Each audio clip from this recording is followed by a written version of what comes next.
নমস্কার বন্ধুরা, আগের ভিডিওতে দেখিয়েছিলাম এই ছাগলটি 3 মাস লোডেড ছিল। মাস দুয়েক আগে একটা ভিডিও ছেড়েছিলাম। দেখুন এই ছাগলটি বাচ্চা দিয়েছে, 1 সপ্তাহ হলো ছাগলটি বাচ্চা দিয়েছে। বাচ্চাটা দেখাবো, একটা ছেলে বাচ্চা হয়েছে, প্রথমবার বাচ্চা দিল ছাগলটি। ছাগলটি দেখুন, বাচ্চাটা দেখুন।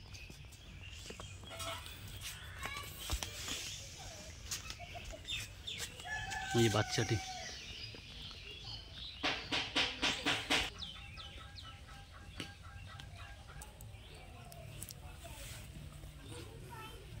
ছেলে বাচ্চা, মানে পাঠা বাচ্চা হয়েছে। খাসি করানো হয়, খাসি করাবো না, এটাকে পাঠাই রাখা হবে। এটা হচ্ছে আমাদের ফার্মে যে সবথেকে বড় বিডারটা ছিল, সাদা সাদা লালের মধ্যে ছোটুর বাচ্চা। এটা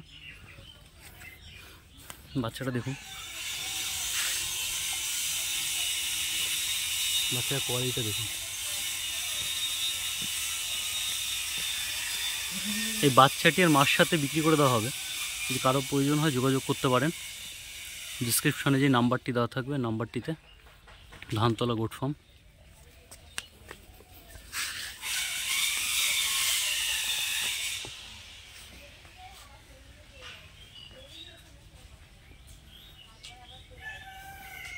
মা সমেত বাচ্চাটি বিক্রি করা হবে।